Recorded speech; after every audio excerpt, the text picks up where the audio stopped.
Shalom, sekali lagi shalom. Sungguh senang saya bisa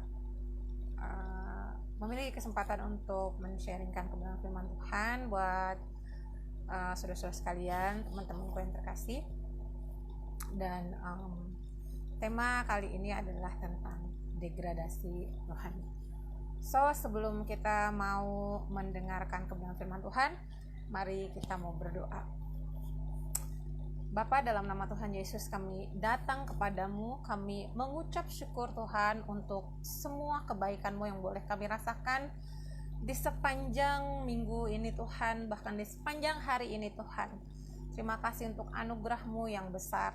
Saat ini kami mau mendengar kebenaran firman Tuhan. Urapi setiap hati kami Tuhan, lembutkan hati kami sehingga hati kami menjadi tanah hati yang gembur, yang siap untuk ditaburi kebenaran firman Tuhan. Terima kasih Tuhan, urapi hamba-Mu Tuhan yang Engkau pakai pada sore hari ini. Biarlah dia berkata-kata seturut dengan kehendak-Mu Tuhan. Di dalam nama Tuhan Yesus kami izinkan Roh Kudus Engkau yang ambil alih pemberitaan firman Tuhan, dan biar hanya Engkau saja yang ditinggikan dan dimuliakan. Terima kasih Tuhan, kami mau siapkan hati kami, mau fokuskan seluruh kehidupan kami untuk kami dengar firman Tuhan. Dalam nama Tuhan Yesus, yang siap dengar firman Tuhan sama-sama dengan saya katakan, Amin. Amin. Puji Tuhan. Saat ini saya rindu mau membagikan tentang degradasi rohani. Nah, saudara yang terkasih, apa sih sebenarnya artinya degradasi rohani? Ya, degradasi sendiri memiliki arti kemunduran, penurunan, atau kemerosotan. Jadi terjadi penurunan, kemerosotan, dan kemunduran. Jadi kalau berbicara tentang rohani, berarti itu terjadinya kemerosotan rohani atau kemunduran rohani atau penurunan kerohanian.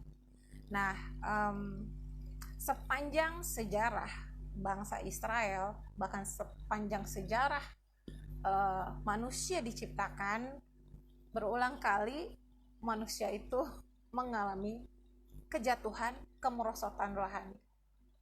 Tetapi kasih karunia Tuhan itu selalu besar, sehingga ia memberikan kesempatan untuk kita bisa bangkit dari kemerosotan rohani. Namun semuanya tergantung dari respon kita.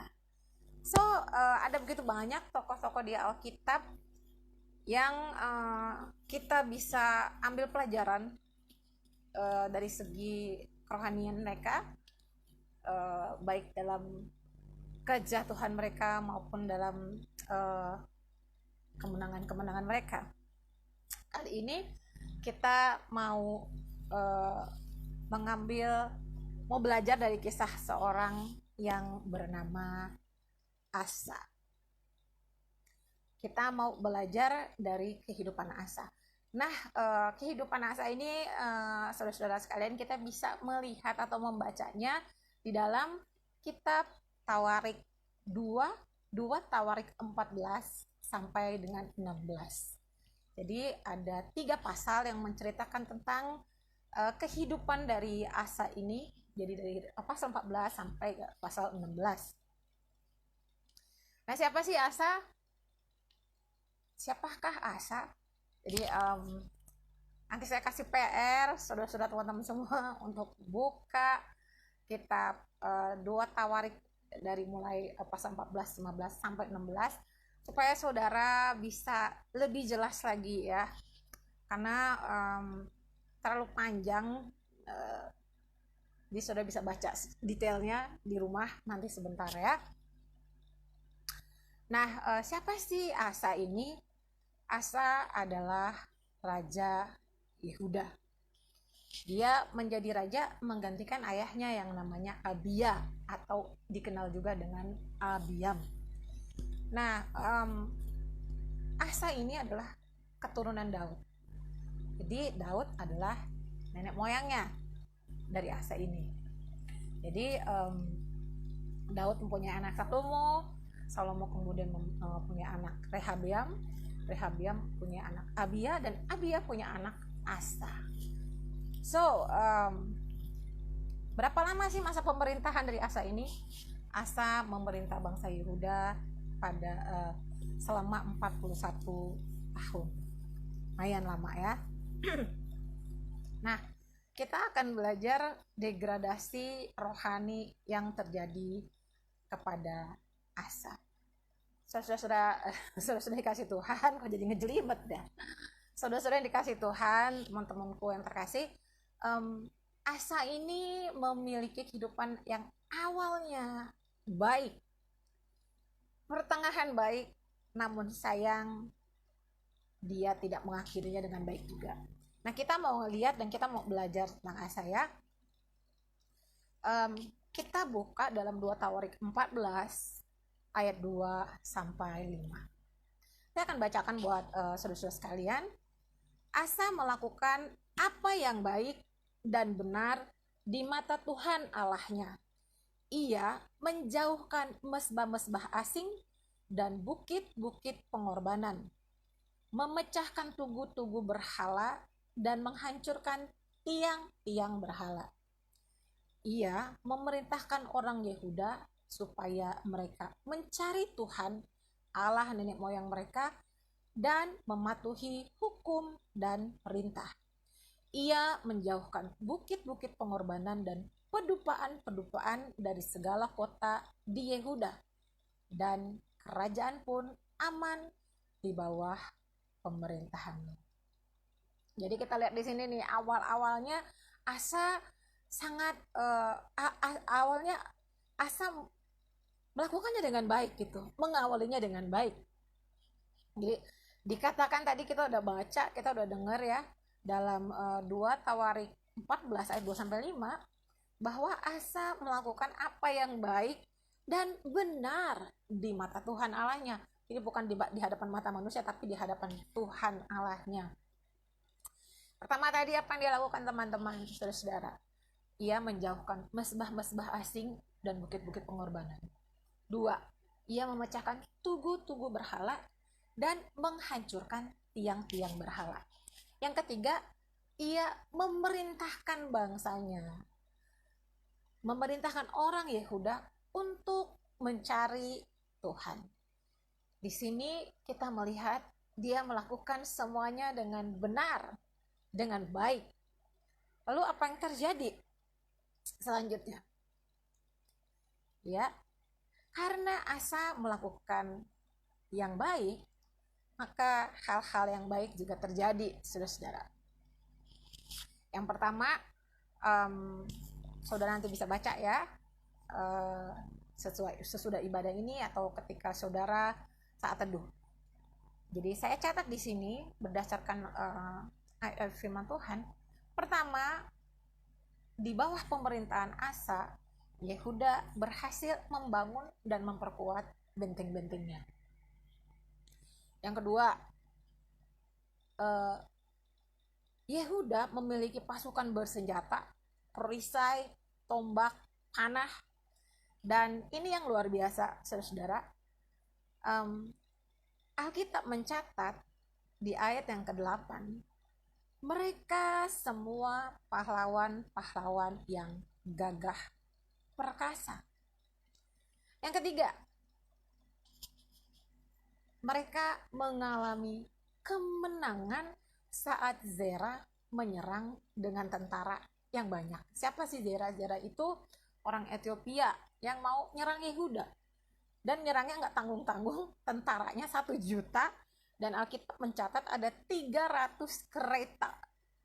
Saudara-saudara sekalian, bukan pasukan yang kecil, itu tentaranya besar ya. Saudara-saudara kebayang nggak sih 1 juta gitu ya. Kita udah bisa ngebayangin lah ya situasi perang tuh kayak gimana. Apalagi kita dengar ada peperangan di Ukraina ya, Rusia menyerang Ukraina. So pada saat itu Zerah menyerang Yehuda dengan tentaranya yang banyak.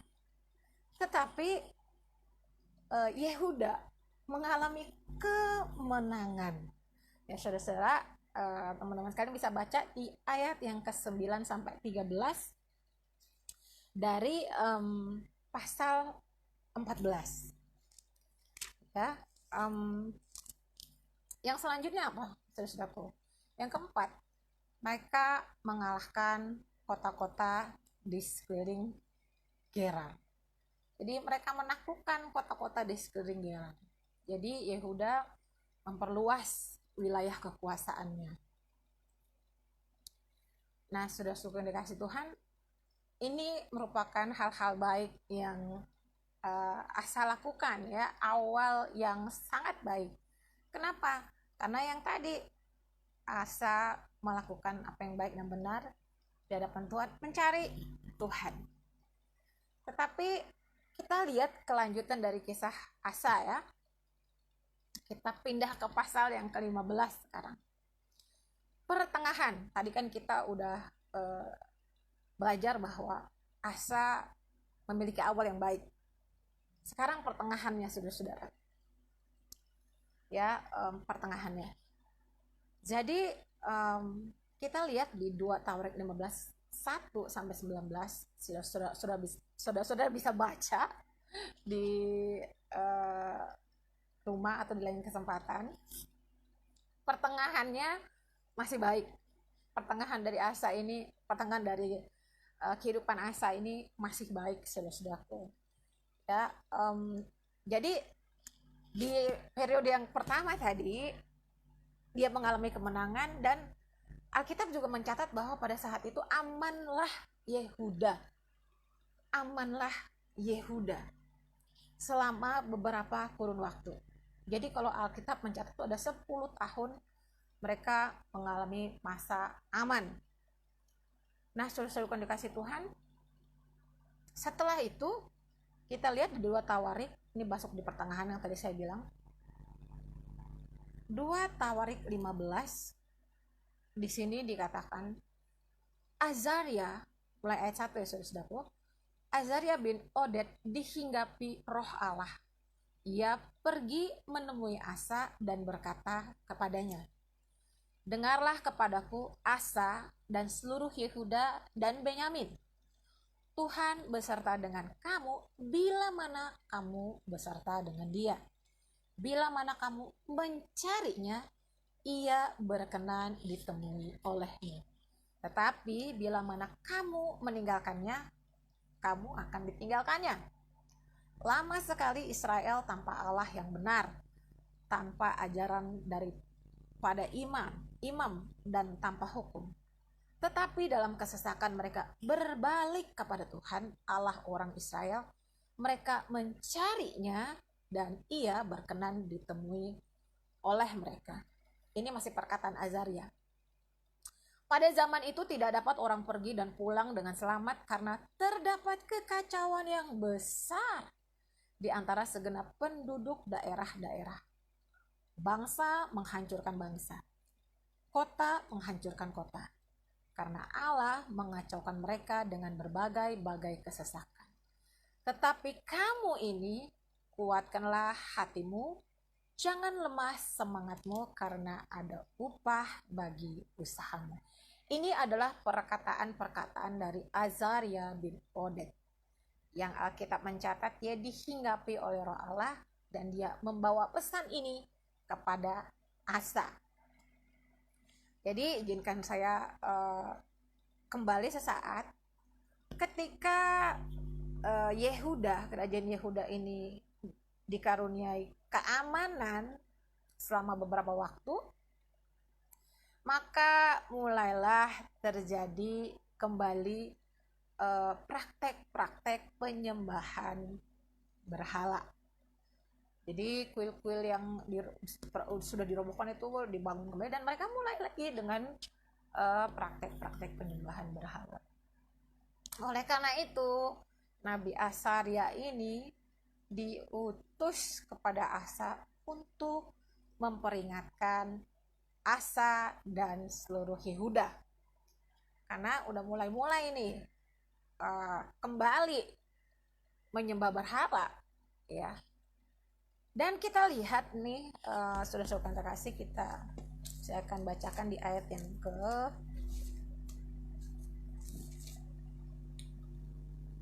yang ke-8. Jadi setelah mendengar perkataan-perkataan dari nabi ini, Azaria, saya akan bacakan di ayat yang ke-8. Ketika Asa mendengar perkataan nubuat yang diucapkan oleh Nabi Azaria bin Oded itu, ia menguatkan hatinya dan menyingkirkan dewa-dewa kejijikan dari seluruh tanah Yehuda dan Benyamin dan dari kota-kota yang direbutnya di pegunungan Efraim.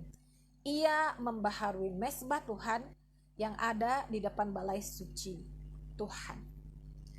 Ya, saudara-saudara, jadi apa respon Asa ketika seorang hamba Tuhan datang memperingatkan dia membawa pesan Tuhan?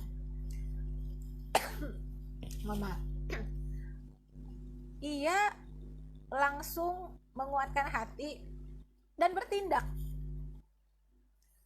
Memang pada saat itu Alkitab mencatat bahwa pada masa kenyamanan itu ya, si Asa ini tidak berpaling dari Tuhan hatinya, tetapi dia cukup nyaman dan tidak memperhatikan lagi bangsanya itu sudah di bangsa itu bermunculan lagi praktek-praktek penyembahan berhala. Oke, kembali ke bagian kedua ini, pertengahan hidup Asa. Jadi ketika Asa mendengarkan peringatan dari Nabi Azaria, dia langsung menguatkan hati dan bertindak. Ya, apa respon Asa? Kita udah baca tadi pada ayat yang ke-8 ya. Nanti saudara bisa baca seterusnya. Saya hanya ambil garis besarnya. Respon Asa. Pertama, yang tadi saya katakan, Asa menguatkan hatinya untuk kembali menyingkirkan dewa-dewa kejijikan dari seluruh tanah Yehuda, Benyamin, dan kota-kota yang direbutnya. Menyingkirkan kembali ya. Soalnya yang pertama kan dia sudah melakukannya, tapi kemudian karena kenyamanan dan keamanan, praktek penyembahan berhala itu timbul lagi. Jadi dia harus menyingkirkan kembali dewa-dewa kejijikan. Yang kedua, ia membaharui mezbah Tuhan. Yang ketiga, ia membuat Yehuda mengadakan perjanjian untuk mencari Tuhan. Yang lumayan ekstrim kalau kata saya. Dengan beraninya ia memecat neneknya sendiri. Neneknya bernama Maka dipecat dari jabatan ibu suri karena si Maka ini membuat patung Asyera. Jadi dia nggak peduli neneknya, dia pecat dari jabatan ibu suri. Yang kelima, ia membawa persembahan ke rumah Allah. Dan Alkitab mencatat dia bukan cuma mempersembahkan persembahan dia aja, tapi persembahan ayahnya. Jadi dia menanggung persembahan ayahnya dan dia bawa ke rumah Allah. Jadi kita lihat di sini, saudara-saudaraku yang terkasih, sampai di pertengahan hidupnya everything masih baik ya, masih aman, masih oke gitu ya. Dia masih dalam posisi kerohanian yang baik. Yuk lanjut.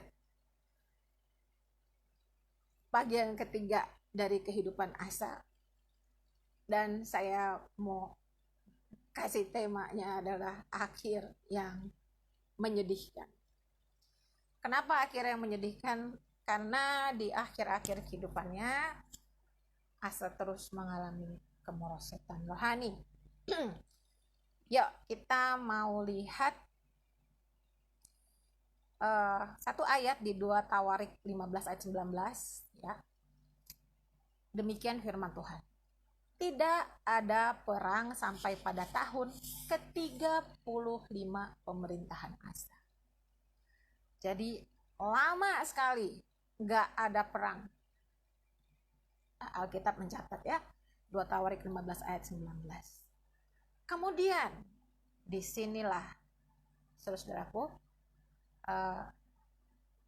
dicatat ya, walaupun dalam kurun waktu kenyamanan, keamanan itu tidak ada perang, itu tidak ditulis dengan jelas apa yang terjadi, tetapi kita lihat di ayat ke-1 dari pasal 16.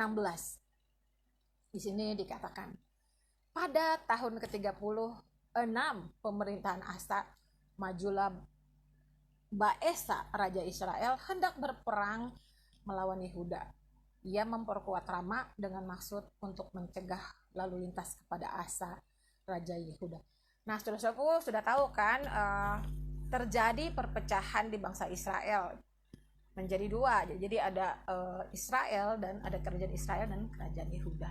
Jadi Raja Baesa ini, Raja Israel, mau nyerang Yehuda, mau nyerang Asa. Nah, sebentar saudaraku. Nah, kita walaupun cuma bedanya cuma di pasal kalau kita baca ya, tapi kurun waktunya kan panjang ya. Dikatakan tadi kita udah baca, tidak ada perang selama sampai ke 35 tahun pemerintahan Raja Asa gitu ya. Jadi itu kurun waktu yang cukup lama gitu kan. Dan setelah keamanan yang Tuhan karuniakan buat Asa, buat kerajaan Yehuda, Asa sendiri akhirnya jadi lengah dan jadi lalai. Kita lihat respon Asa ketika Baesa menyerang. Saudara-saudaraku, kau bisa baca itu di pasal 16 ayat yang ke-1 sampai dengan ayat yang ke-13 ya saudara. Nah, saat Baesa ini mau nyerang kerajaan Yehuda, Asa ini bukannya mencari Tuhan, dia malah meminta bantuan kepada Raja Aram yang namanya Ben-Hadad.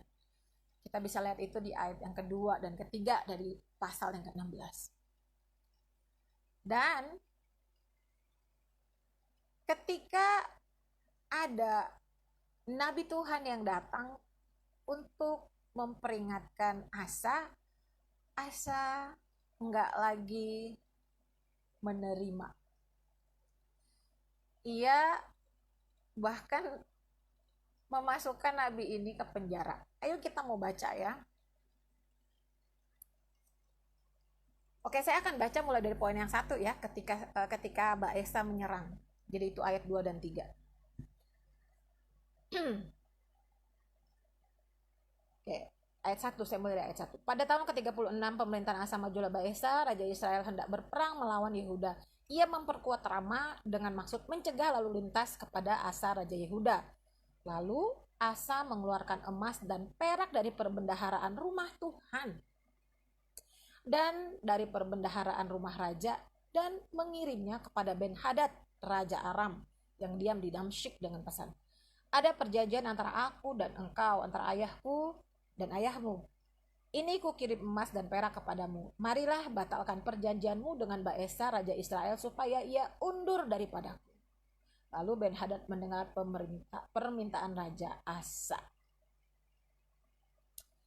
Oke, sesuai bisa baca lanjutannya. Jadi nyari bantuan lah si Asa ini kepada Ben-Hadad ya.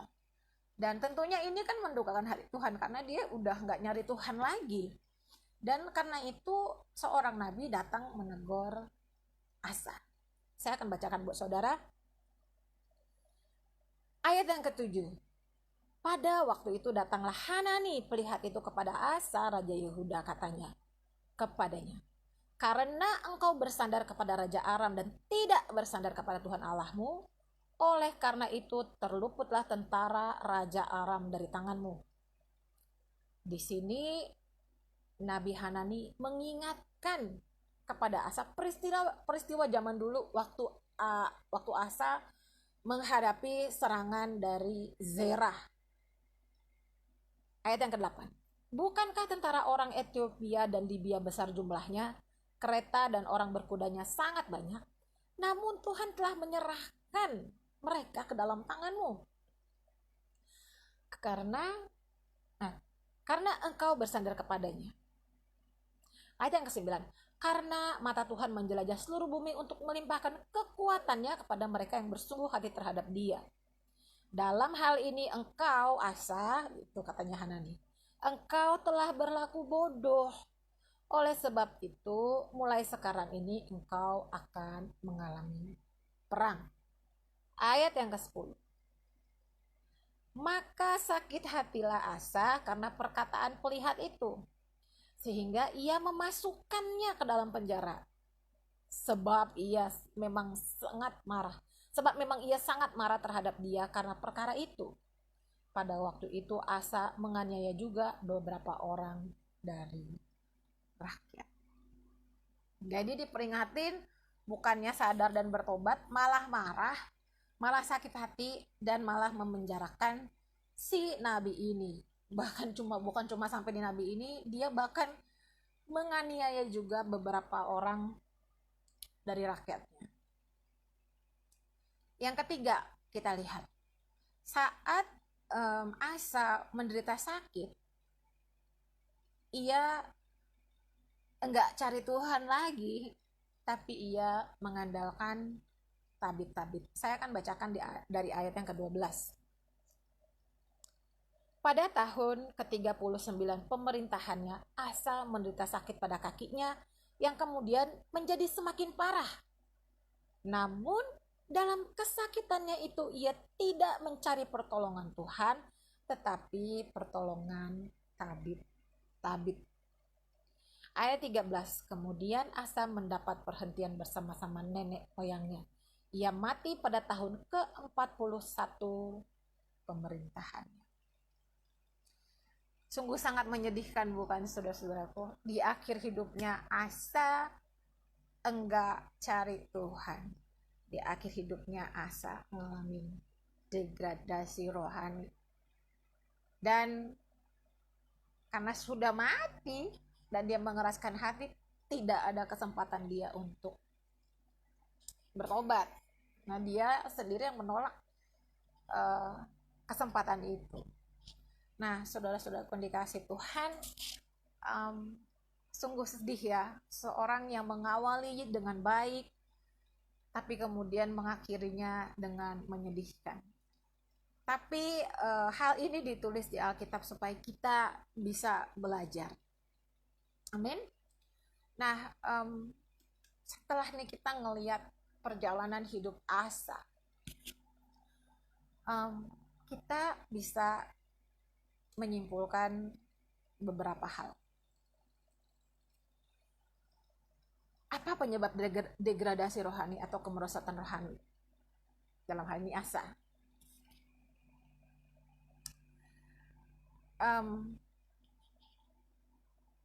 Satu kalimat saya bisa simpulkan. Terlalu lama berada dalam zona nyaman. Ya. Zona nyaman ini cenderung membawa kita menjadi, pertama, terlalu santai, nggak cari Tuhan lagi, ya kan? Saudara-saudara, jangan salah, santai boleh, terlalu santai jangan. Ya, saudara-saudara kan bisa lihat ya, tadi sudah disampaikan. Pertama, dia masih bertahan ya, ada 10 tahun keamanan, hatinya masih, hati Asa masih terpaut pada Tuhan, tetapi bangsanya ini udah mulai menyembah berhala lagi. 10 tahun aman ini. Terus kemudian kita melihat bahwa Alkitab mencatat 20 lebih sampai pada masa ke-36 pemerintahan Asa itu aman. Jadi perkiraannya sekitar 20 tahun lebih, saudara-saudaraku. 20-26 tahun lebih. Bangsa itu aman saja, ada di zona yang nyaman. Dan ini yang mengakibatkan dia menjadi lengah. Pertama, menjadi terlalu santai, nggak cari Tuhan lagi. Aman-aman kan? Kedua, menjadi lengah. Buka celah bagi musuh yang masuk, mau menguasai kehidupan. Tiga, mulai berkompromi dengan dunia dan cara-cara dunia. Kenapa? Karena ini tadi saudaraku, terlalu lama berada dalam zona yang nyaman, ya, terlalu lama berada di zona yang nyaman sehingga lengah dan lalai, santai. Sekali lagi saya mau katakan bahwa santai nggak apa-apa, tapi jangan menjadi terlalu santai. Anda bisa bikin ya, kita nggak cari Tuhan lagi, hidup tuh terlalu santai gitu loh saudaraku. Nah,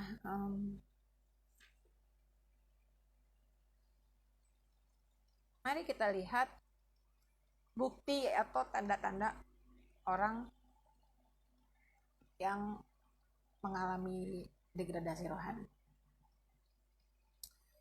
Yang pertama saya catat di sini adalah mulai males-malesan dalam beribadah, dalam melayani Tuhan, mulai males dengan saat teduh, baca firman Tuhan, berdoa, itu mulai males gitu. Jadi iya, jadi gimana sih, jadi kayak mau doa, mau ibadah tuh kayaknya jadi males gitu. Jadi berat hati gitu. Nah, ini tanda-tandanya mengalami degradasi rohani. Yuk check and recheck nih saat ini, apakah kita nih, hati kita nih masih antusias ketika kita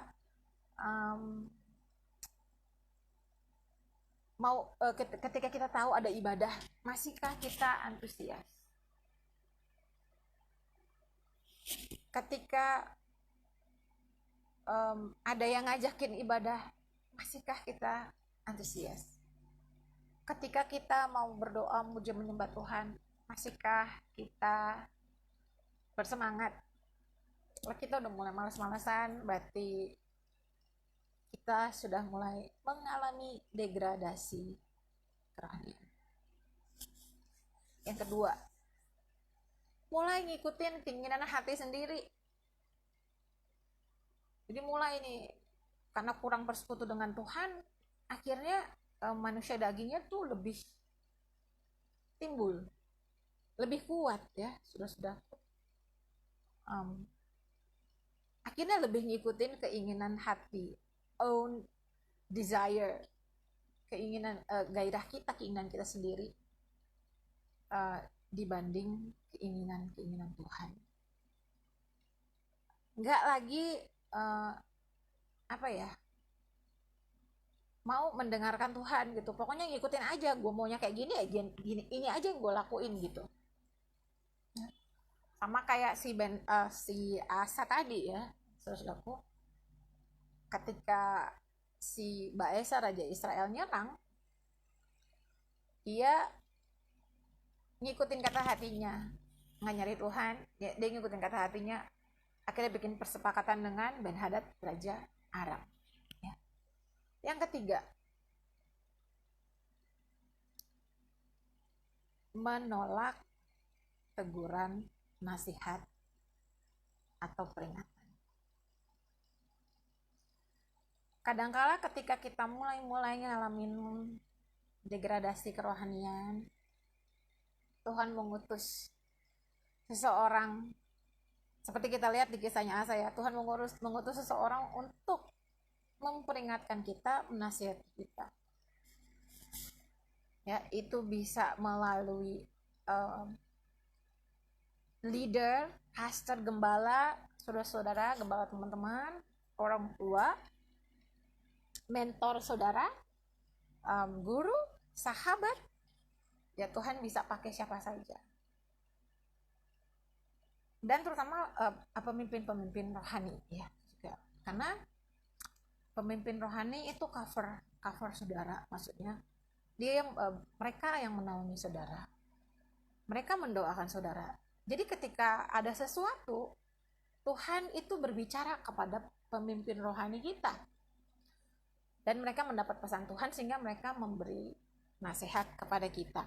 Nah, ketika kita udah mulai ngalamin degradasi rohani, kita menjadi sama kayak Asa. Gak terima ditegur, tersinggung ditegur, marah. Kita ngelihat Asa tadi ya, dia menjadi sangat marah. Di ayat yang berapa tadi itu? Katakan, sakit hatilah Asa karena perkataan Nabi itu, Hanani. Jadi sakit hati, menjadi mudah sakit hati dan marah. Jadi pertama menolak teguran, nasihat, peringatan. Yang keempat menjadi mudah sakit hati dan marah. Jadi ketika ditegur, yang pertama tadi nolak, bukan cuma nolak, tapi menjadi sakit hati dan marah. Marah sama orang yang menyampaikan pesan Tuhan gitu. Nah, yang kelima adalah tidak lagi nyari Tuhan, melainkan mengandalkan manusia. Ya tadi contohnya kita lihat kisahnya Asa ya. Waktu udah sakit, menderita pun hatinya tuh akhirnya udah jadi keras. Orang sekarang bilang batu gitu ya. Udah jadi keras sehingga nggak lagi nyari Tuhan gitu. Udah ketahuan salah gitu kan, tapi nggak mau cari Tuhan. Di posisi udah sakit aja nggak mau cari Tuhan, malah ngandelin manusia. Contohnya Asa ini tadi ya, waktu dia sakit bukannya cari Tuhan malah cari tabib-tabib, dan kita nggak tahu tabib-tabib betul-betul tabib atau dukun ya kan, dukun-dukun yang pakai mantra-mantra, magic ya kan, pokoknya intinya mengandalkan manusia. Nah, ini tanda-tanda degradasi rohani. So, teman-teman lewat apa yang di-sharekan tadi, yuk kita dicek gimana keadaan kerohanian saudaraku. Apa udah mulai males-malesan ibadah, doa gitu, ya kan? Males-malesan melayani gitu. Saya rindu mau share hal ini saudaraku. Kalau boleh saya mau encourage teman-teman, jangan tinggalkan ibadah. Alkitab juga bilang begitu ya. Dan jangan tinggalkan pelayanan, saudaraku. Kenapa? Karena pelayanan itu sebenarnya membantu menjagai hidup saudara. Kita ingat kisah Daud ya. Kenapa Daud bisa sampai jatuh dalam persinahan dengan Batsyeba? Karena Daud nggak ikut berperang. Alkitab katakan Daud nggak ikut berperang, dia shut off dulu dari perang gitu. Dan pada saat dia lagi nggak ikut perang dan ada di istananya, jalan-jalanlah dia dan ngelihatlah dia ngelihatlah si Batsyeba ini, dan akhirnya timbul hal-hal yang pastinya sebenarnya tuh Daud nggak pengen untuk jatuh ke situ sebenarnya. Jadi yuk kita belajar dari sini. Jangan shut off dirimu dari pelayanan, karena pelayanan itu membantu menjaga saudara. Jadi jangan shut off, jangan mundur dari peperangan. Kalau saya bisa istilahkan, ketika engkau melayani itu kau sama dengan ketika engkau melayani kau sama dengan berperang. Sementara berperang, ketika engkau nggak berperang, engkau santai. Buka peluang untuk dosa masuk ke dalam hidup. Engkau nggak punya niat untuk melakukan itu, tetapi namanya dosa selalu cari-cari peluang untuk masuk dan merusak hidup kita. So makanya kalau boleh saya mau encourage teman-teman, jangan tinggalkan ibadah, jangan tinggalkan pelayanan. It helps you. Itu menjaga hidup saudara. Karena ketika saudara tahu saudara ada dalam pelayanan, saya percaya dalam hati saudara tahu apa ya, ada cautious ya, ada hati saudara memberkata, aku kan pelayan, aku mau melayani nih, Jadi lebih berhati-hati dalam bertindak, nggak santai dan seenaknya gitu. Makanya yang pertama tadi, cek and recheck yuk, apakah sudah mulai malas-malasan, mulai nggak melayani lagi. Saya sampaikan ini karena rindu sekali saudara tidak mengalami degradasi rohani ya. Apa yang kedua tadi, apa kita mulai ngikutin keinginan hati sendiri nih, kita udah nggak nanya Tuhan, kita mulai ikutin apa mau kita gitu kan. Pokoknya apa yang gue inginin, gue ngerasa mau begini ya begini gitu, gue mau jalan ke sini ya ke sini gitu. Udah keinginan hati kita udah lebih gede gitu daripada kita mau dengar apa kata Tuhan. Check and recheck. 3, yang tadi, menolak teguran. Kita nih ada di posisi yang dimana nih, apakah kita juga udah mulai nggak mau nih dikasih tahu gitu, nggak mau dibilangin, nggak mau ditegur gitu ya. Terlepas dari mungkin ada orang-orang yang mungkin menyampaikannya dengan cara yang bikin apa ya, mungkin nggak enak buat saudara ya. Ada orang yang ketika menyampaikan pesan Tuhan bisa membahasakannya dengan baik, ada yang memang langsung ngomongnya ceplas-ceplos. Apapun itu, mungkin saudara sakit hati, tapi take time gitu untuk merenungkan. Mungkin orang ini ngomongnya nggak enak, bikin kita sakit hati, mungkin kita irritated, terganggu dengan apa yang dia sampaikan. Tetapi ambil waktu untuk diam, merenungkan, evaluasi. Mungkin aja yang disampaikan orang itu benar. Tuhan lagi pakai orang itu untuk memperingatkanmu supaya nggak jatuh lebih jauh, nggak jatuh lebih dalam. Yuk jadi orang-orang yang punya hati yang luas, yang lebar, yang mau mendengar setiap teguran, nasihat, dan peringatan. I know sometimes itu nggak enak banget. Tetapi Roma 8 ayat 28 bilang, Tuhan turut kerja dalam segala perkara. Kalau Tuhan izinkan orang itu berbicara untuk saudara, saudara mesti ambil waktu untuk renungkan. Mungkin itu pesan Tuhan, atau kalau memang saudara sudah evaluasi, ini benar-benar evaluasi dengan objektif gitu, objektif benar-benar melihat kebenaran firman Tuhan ya, jangan cuma objektif, tapi bukan objektif namanya kalau kita lebih memihak hati kita sendiri kan, betul-betul objektif sesuai dengan firman Tuhan. Mungkin ini dari Tuhan. Kalaupun saudara sudah menilai dengan objektif dan saudara mendapati saudara sudah melakukan hal yang benar tapi masih dapat kritikan atau teguran, berarti saudara lagi diproses. Amin. Beberapa waktu lalu kita belajar untuk tidak menghindari proses, don't skip that process.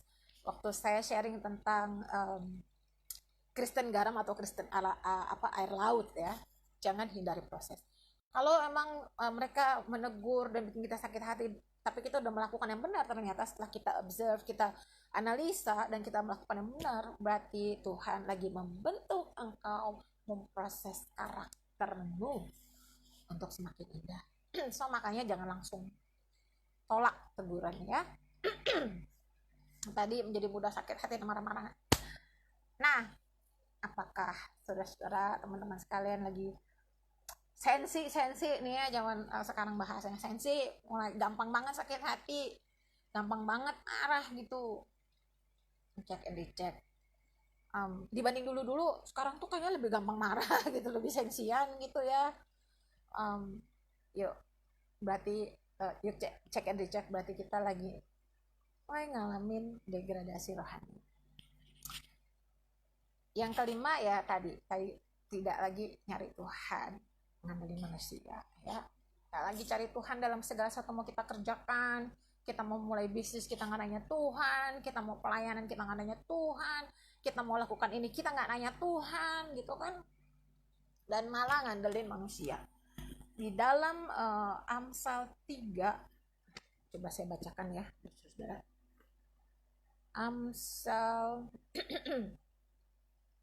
sebentar, Amsal soalnya ini baru teringat ya.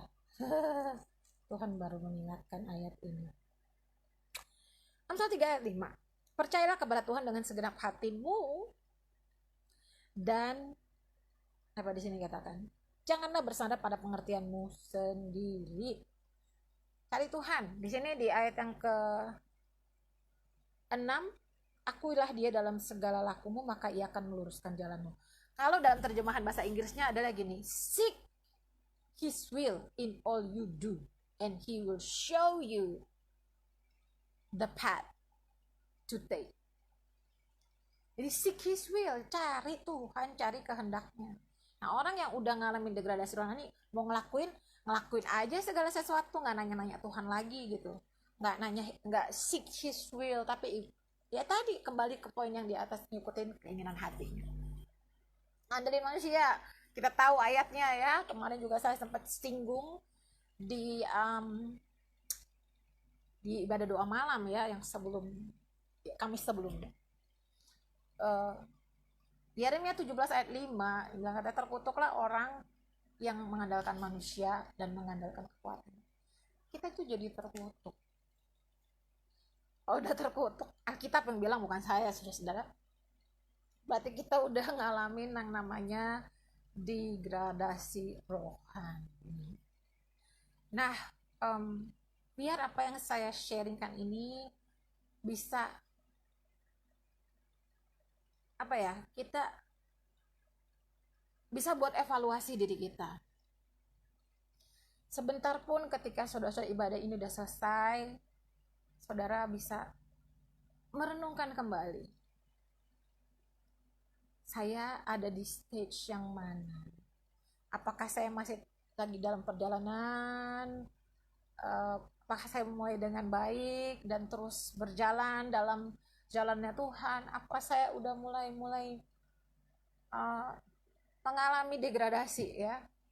Degradasi itu nggak langsung jeblok gitu, tapi pelan-pelan loh saudara. Kalau saudara lihat, bisa Google ya, degradasi, warna yang degradasi itu ya, contohnya ungu ya, ungu, dari ungu tua sampai ungu muda sampai putih, tidak ada warna, benar-benar memudar. Jangan sampai kerohanian saudara di tahap yang sudah benar-benar pudar, jadi sama kayak Asa di akhir hidupnya, nggak nyari Tuhan lagi. Akhirnya dia ya mati dalam keadaan yang kalau kata saya sangat menyedihkan ya saudara.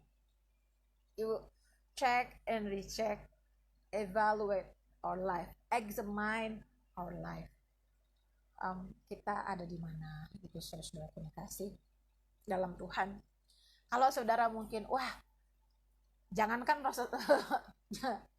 merosot rohani, naik aja belum kerohaniannya gitu ya, jangan putus asa, tetap melangkah maju, tetap mendaki ya, tetap bertumbuh dalam kerohanianmu. Jangan jangan surut, jangan pudar, jangan sampai saudara ngalamin degradasi rohani ya. Degradasi rohani itu nggak serta merta terjadi langsung ya saudara. Jadi ada waktunya gitu. Jadi pelan-pelan, dan itu seringkali saudara nggak sadar bahwa saudara mulai ngalamin sedikit memudar. Nah,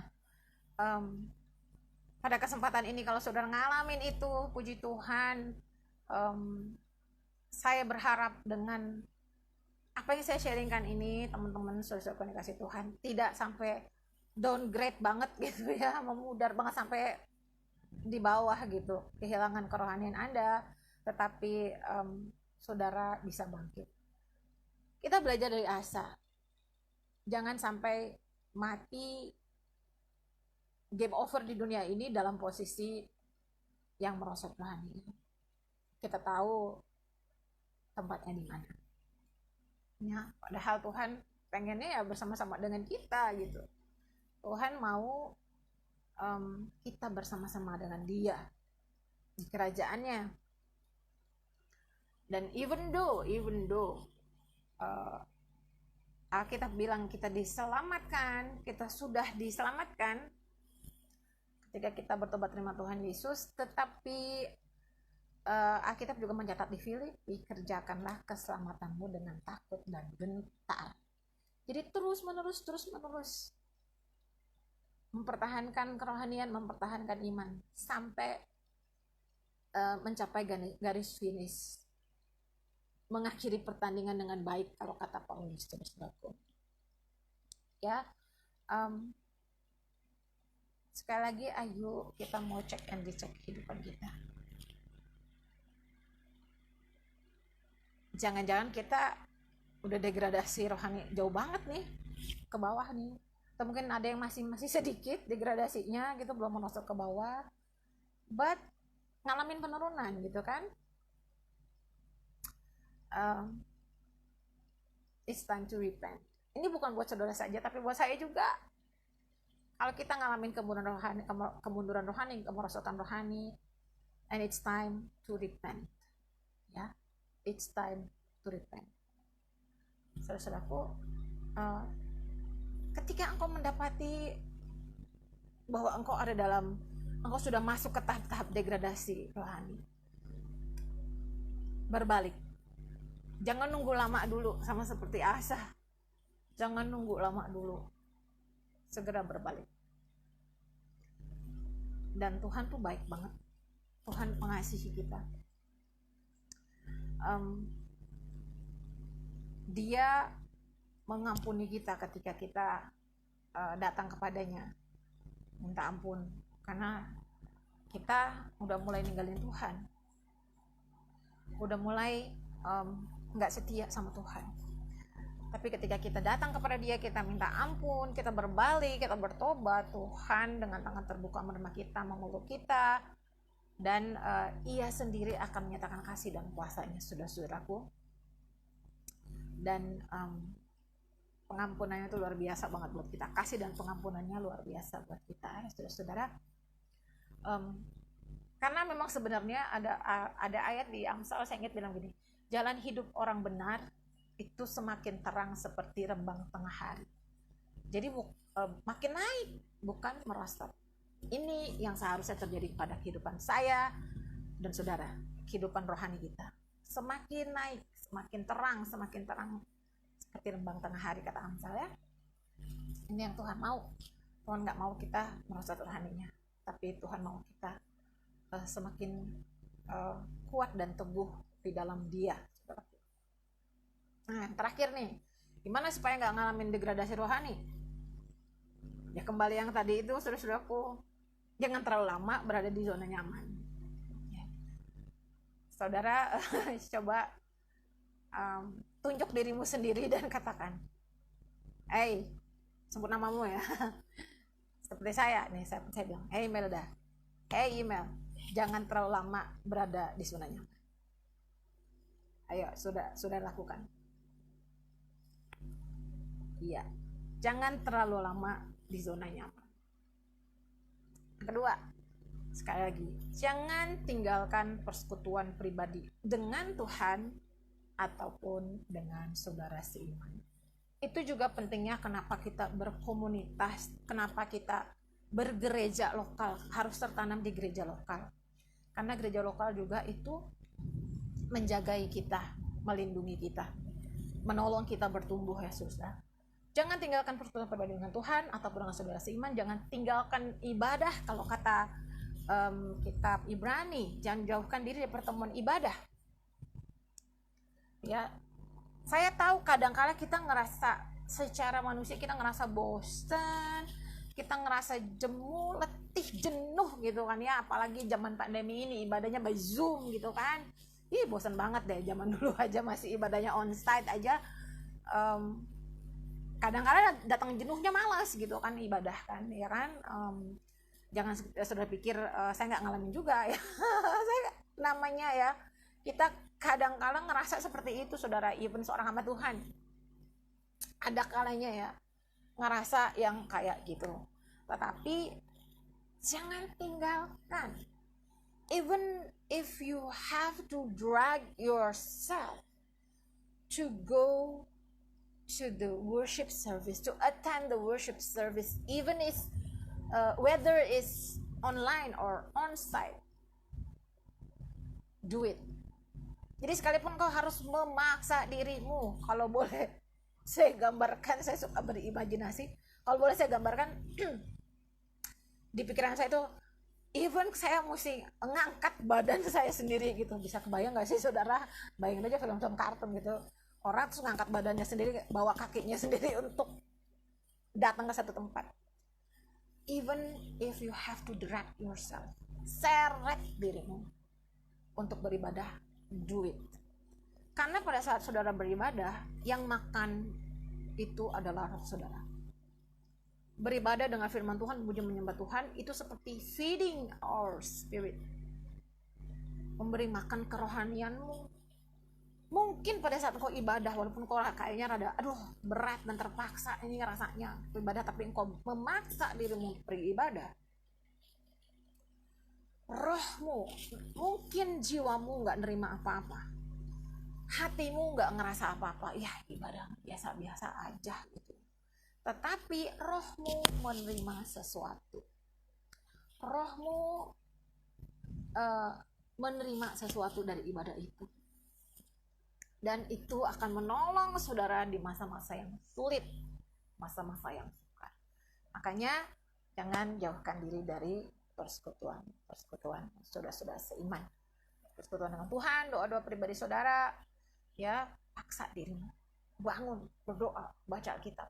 Walaupun waktu baca Alkitab tuh gak ngerasa apa-apa, tuh gak ngerasa hadirat Tuhan, kayaknya kering-kering baik gitu ya, tetap do it, lakukan, dan percaya dengan iman ketika kau melakukannya, Tuhan akan memberi kesegaran bagi rohmu dan jiwamu. Tuhan akan memberikan urapan yang baru, sukacita, sehingga engkau tidak terus-menerus ada dalam zona jenuh tadi, saudara. Saudara akan melihat bagaimana kuasa Tuhan, kasih Tuhan dinyatakan. Saudara-saudara percaya Tuhan mengasihimu, dan Roh Kudus, sekali lagi saya mau ingatin, Roh Kudus sudah dicurahkan bagi kita semua sehingga kita sanggup menjadi pelaku firman, asal kita mau meresponinya, asal kita mau mengandalkan Roh Kudus, mau mengandalkan Tuhan. Berdoa minta sama Tuhan ketika kita kayaknya malas mau ibadah, malas baca Alkitab. Tuhan, be honest with him ya, curhat sama Tuhan. Kalau saya kayak berat mau baca firman Tuhan, tapi aku mau melakukan firman-Mu, aku mau baca firman-Mu Tuhan. Tolong aku Roh Kudus, refresh my soul, segarkan jiwa. Dan saudara-saudara, ketika saudara berseru, Alkitab bilang dalam Yeremia 33:3, ketika engkau berseru, aku akan menjawab engkau.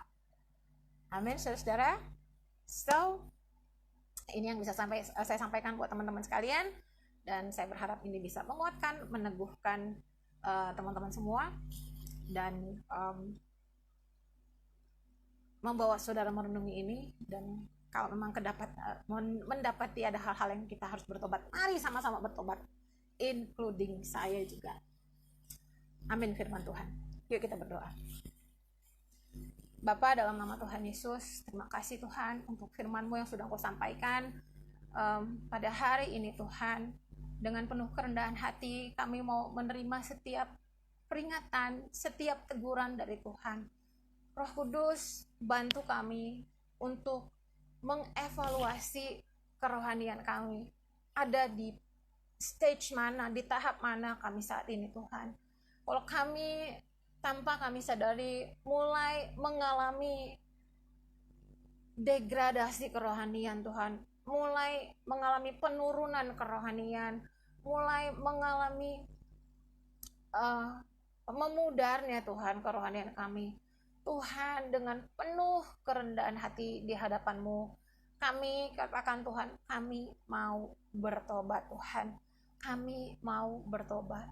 Tolong kami Tuhan, bantu kami Tuhan, kami rindu Tuhan untuk Tuhan menyelesaikan pertandingan ini dengan baik Tuhan, menjalani hari-hari hidup ini dengan baik, menjadi pelaku-pelaku firman, mempertahankan iman kami, mempertahankan kerohanian kami, sehingga kami finish well, bahkan finish strong. Ketika Tuhan bilang bahwa sudah selesai waktu kami di bumi ini, kami menjalani hari-hari kami dengan baik Tuhan. Kami belajar dari Asa Tuhan, di mana dia mengalami kemerosotan rohani dan mengakhiri hidup dengan menyedihkan Tuhan, berpaling daripadamu Tuhan. Kami belajar Tuhan, kami tidak ingin mengakhiri hidup kami seperti itu. Kami rindu, kami terus berpaut kepada Tuhan. Ampuni kami Tuhan, ampuni kami ketika kami mulai mengandalkan manusia, mulai gak cari Tuhan, mulai malas-malasan beribadah, mulai mengikuti keinginan hati kami sendiri. Ampuni kami Tuhan, kasihani kami. Roh Kudus, Engkau penolong kami, Engkau pembimbing kami. Biarlah Roh Kudus Engkau kuasai seluruh kehidupan kami, ambil alih seluruh kehidupan kami. Tuhan, jadikanlah kami hamba-hamba-Mu yang berkenan kepadamu Tuhan. Kami gak mau cuma jadi sekedar orang Kristen Tuhan. Kami gak mau cuma jadi orang yang sekedar menyandang Kristen, tetapi kehidupan kami jauh daripadamu. Kami rindu menjadi orang-orang yang berkenan kepadamu. Kami rindu menjadi orang-orang yang melakukan kehendak Bapa di surga. Sekali lagi Tuhan, dengan kekuatan kami tidak mampu, tapi puji syukur kepada Tuhan. Terima kasih Tuhan Yesus, Engkau sudah mengutus Roh Kudus yang akan menolong, memampukan kami untuk menjadi pelaku firman Tuhan, sehingga kehidupan kami adalah kehidupan yang berdampak. Aku berdoa secara khusus untuk setiap anak-anak-Mu yang mengikuti Tuhan di Zoom ini maupun live di Facebook. Tuhan jamah, Tuhan yang tahu Tuhan kerohanian mereka ada di tahap mana. Aku berdoa di dalam nama Tuhan Yesus, saat ini ketika mereka dengar firman Tuhan, dalam nama Tuhan Yesus, hati mereka Tuhan jamah Tuhan, hati mereka dilembutkan Tuhan, hati mereka berbalik kembali kepadamu Tuhan, di dalam nama Tuhan Yesus. Terima kasih Bapa, aku melepaskan berkat untuk semua anak-anak-Mu di dalam nama Tuhan Yesus.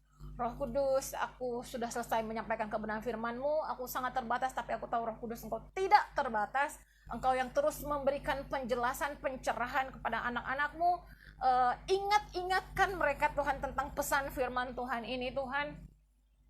Sebab firman-Mu berkata, Engkaulah yang mengingatkan kepada kami segala sesuatu yang disampaikan Tuhan Yesus, yang disampaikan hamba-hamba Tuhan. Biar ingatkan kami akan kebenaran firman-Mu Tuhan, supaya kami terus berjalan dalam kebenaran firman Tuhan. Terima kasih Tuhan. Aku juga berdoa untuk mereka yang mungkin baru mengenal Engkau, baru memulai perjalanan rohani mereka, perjalanan iman mereka bersama dengan Engkau. Di dalam nama Tuhan Yesus Tuhan, benih ini mungkin masih kecil Tuhan, tetapi ketika mereka terus mau bertumbuh kuat, mau tinggal di dalam Engkau, mereka akan bertumbuh semakin kuat dan semakin teguh di dalam Engkau. Terima kasih Tuhan Yesus, aku mengucap syukur untuk semua kebaikan dan berkat-berkat-Mu Tuhan. Aku memberkati semua anak-anak-Mu pada hari ini Tuhan. Dan setiap firman yang sudah disampaikan dimateraikan dalam hati kami, dalam loh hati kami, dalam roh kami. Dan kami akan menjadi pelaku-pelaku firman, mempraktekkan setiap firman ini di dalam nama Tuhan Yesus. Amin. Makasih, Tuhan Yesus memberkati. Dikembalikan kepada yang bertugas. Shalom.